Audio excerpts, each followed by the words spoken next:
very pedantic and it's like a job routine. You have to have real opinions stated at board level so we can have an impact on the residents and the housing associations. I think you may not have been here when I said that residents would be on board. Yeah, but which ones? How many? We haven't decided yet. But you're going to make a commitment that will happen. Yes, right. Colin? Isn't it true, though, if you are subcontracting out repairs and you're subcontracting out the bills for regeneration, there isn't any accountability when it all goes pear-shaped? I pick up in terms of regeneration. We will be appointing the contractors directly. So, and this is it's unusual in regeneration schemes. Very often, regeneration scheme is a partnership where there's a developer or a house builder at the table already. But obviously, what we've been doing is consulting with residents, trying to get the offer as good as possible, get the design as good as possible, and so that allows us to have things like ensuring that existing residents get housed earlier, that we can do, in the great majority of cases, a single move without a need for a temporary decant. And that's because we have taken control of the regeneration project and the way we're going to deliver it from the outset. So that will include the construction companies, so we will be appointing the construction companies directly. Paul, can I just pause you on that? With regards to the employment of the construction companies, because this kind of blends into the 91 promises, and I don't know if you're au fait with this, Austen, or to what detail you understand of that, Paul. But the 91 promises, actually I've got it here, number 40, I'm such a geek, number 40 says a customer advocate scheme to support vulnerable people who wish to make complaints, and it's number 40E, involve residents in the recruitment of key new staff and involve residents in procurement processes. Now, in the time that I've lived on the estate and been a resident of Merton, and even on several panels, I've never been involved in anything of that nature. Yeah. So I don't understand. Sure. Where are we going to go with that? Sure. Are we going to be involved in the tendering process, is what I'm saying? No, absolutely. Resident involvement in the procurement of the main contractors, absolutely critical to what we're proposing to do. And people will have heard me say that before at public meetings or consultation events. And it's not just around the construction contract. Obviously, there's potential to generate a lot of other jobs, a lot of other training opportunities, a lot of links to schools on the scale of a scheme of this size. So resident involvement in all aspects of the project, over and above just the construction, is absolutely critical to how we're proposing to do the scheme. But Ravensbury residents weren't happy with your design for the Ravensbury garages, were they? So I can't really put any faith in anything you say. Any promise you make seems vacuous, because give it time, it just evaporates and you say, oh no, I didn't say that. So, right now we're in a situation whereby you're going to compromise the mood of Ravensbury Park, you're going to divide the Ravensbury estate from Ravensbury Park, you're going to ruin the character, but at every stage you've sought to ignore what the residents said. So you commission the architects, but I asked you for proper access to those architects during the consultation, and you said, no, you can only join us at the circus tents. I said, sorry, Paul, your word lacks integrity. Okay. And I say that from experience. A couple of points. The way you've represented the Phase 1, the gallery site application on Ravensbury isn't what we're proposing to design. In fact, when the scheme was in front of the local authority... So what do you mean? Well, I mean, that's not the way it's described. It's certainly not going to separate... You've put, okay, let's illustrate. You've put 4-storey... Paul, no, hold on, we need to illustrate. Paul has asked his architects to put 4-storey blocks of flats between Ravensbury Estate and Ravensbury Park. And the houses that you put in the garages, they're actually practically 4 stories as well, because of the way you've designed them. You haven't actually tried to appreciate what all the residents have told you. So therefore, you've compromised the actual involvement that you've asked. You've asked the residents to be involved, but you've compromised the consultation at every stage. Can I just answer that? I think that's a misrepresentation entirely of how the consultation was. It is not. Look at the responses to the planning permission.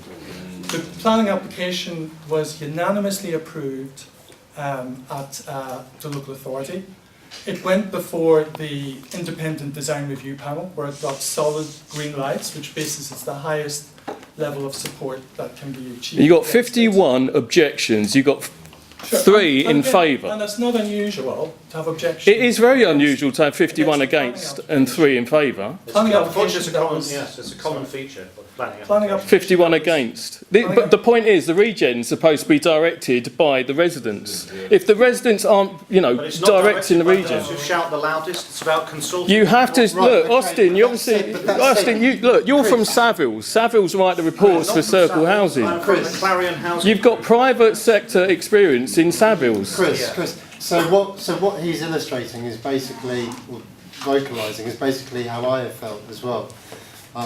Maybe not as vociferous as Chris, but really and truly, if we're thinking this is the 21st century, we want to move forward, and Circle, Clarion, Affinity want to be a leading light when it comes to housing and regeneration. Why can't we work on this together? The consultation process that we undertook around the regeneration scheme across the 3 estates was very extensive. We've had 12 events in the last 4 weeks, just in running up to the preparation of the latest round of planning applications. We've had consultation all through the summer. We carried out a major survey, as you know, last year. We produced the residents' offer, which was very well received and was reflective of what people had told us was important to them. There's no equivalent anywhere else in London. That's on the back of a scheme that's taking resident consultation very, very seriously. And the scheme reflects that. All projects reflect that. I don't think he's all the answered your designs. question, Cyprian. No, Paul, you haven't Sorry, what answered is my it? What question. is Well, I think he was saying that we have involved people, but unfortunately, not everyone agrees with the conclusion. Unfortunately, Austin, a lot of people, the majority, are against the actual design. If 54 people, I didn't like your comment about who shouts the loudest, because to make an objection to make a planning objection or a planning support, we have to write in. And you know about inertia and apathy, and it goes by, you know the very low polls that you get, you know the very small sample survey return that you get. So for 54 people to bother to write in and object, 51 of them didn't like what you were doing. That's a fairly significant objection. Sure. So Okay. please don't say it's about who shouts the loudest. It's people actually bothered to do it. Sure. That's quite a significant But importantly, expression. the decision is not our decision. The decision is that of the council. The council ultimately looks at it. They look at all the evidence before it in the case, and they come to their conclusion. In some cases, we don't get planning permission. We have to go back to the drawing. But that's not full transparency, is it, Austin? Because you are partners in housing with Merton Council. Merton Council are the ones that actually own Ravensbury garages. They're the ones that write in and say, no, we don't want the community to have an asset of community value because it's going to derail the project. That was from a Freedom of Information request. That's from the guys at the top of Merton Council. So you write in, Savills, your ex-company, write in on behalf of Circle Housing. The reports are online. That's your old company, so I think you're very aware of the truth of the matter. Disingenuous, gracious. Andrew. Just a very quick point on the consultation. You do a lot of consultation, you do a lot of events, particularly in the Elam Church. What I fail to understand is why you only advertise them on the day they're happening. Well, Hang on, let me finish. The number of times I've had a woman come and drop a leaflet in my letterbox, or I've seen you tweet about it on the day it happened. You must plan those surely at least a week in advance. It's all right having a consultation, but if you're on holiday or you're working and you can't attend it, well, it's a meaningless consultation. Okay, You must be better organised than that, surely. sure. And it's not on the day. We do put stuff out. Paul, I can show you evidence. No, that's fine. You may well have an incident where you've had stuff at short notice, but ordinarily we aim to have stuff out 3-4 days before. And it's not just one event, it's never just one event for that very reason. Because sometimes people can't make it at a time, can't make a day, there's always a second event. In the same week. And it's in the same week, of course. And very often we have a different time. We use a Saturday or we use starting early evening or early afternoon, finishing early evening. So, you know, we try and keep the sessions as flexible as we can to give people as much opportunity as possible. There's no point in putting stuff out weeks ahead. I'm sure you appreciate this as well. The timing on it is given Have you people ever tried sufficient to notice. organise to get a PA within 3 days to support you to come to a meeting? So I said, yeah. Have you ever tried to organise to get a PA to support you to come to a meeting within 3 days? But as I'm saying, there's always... The Sorry. understanding you have of people and our needs for at least a week in advance, at least a month in advance, to be able to organise our support, to be able to come and be involved and have our voices heard, which you said you were wanting to do. Okay.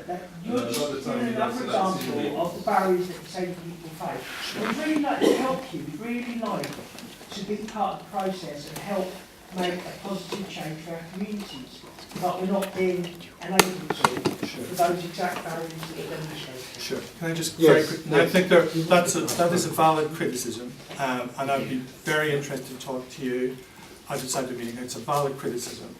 Just that generally, trying to maximise the opportunities for people to get to events is, you know, we've been running them pretty successfully. We get good responses to most events, particularly here in Highpath, over the last sort of year and a half.